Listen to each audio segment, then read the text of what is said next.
Champions ট্রফির ব্যর্থ mission শেষ করে গত 28 ফেব্রুয়ারি রাতে দেশে ফিরেছে বাংলাদেশ জাতীয় ক্রিকেট দল। গ্রুপ পর্বের 2 ম্যাচের 2টিতেই হার।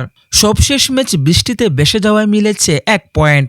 অন্যদিকে যে 2 সিনিয়রকে নিয়েছিল প্রত্যাশা, পুরো টুর্নামেন্টে সবচেয়ে বেশি হতাশ করেছে তারাই।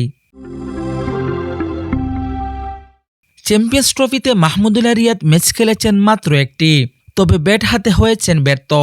অন্যদিকে রানের দেখা পাননি মুশফিকুর রহিমও।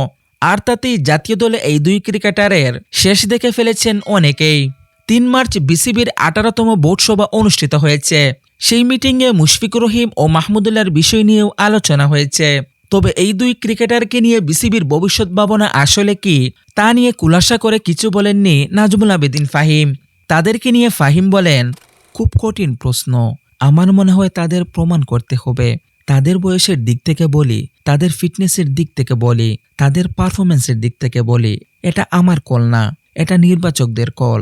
আমার মন্তব্য করাটা ঠিক হবে না, কিন্তু খেলাটা সহজ হবে না।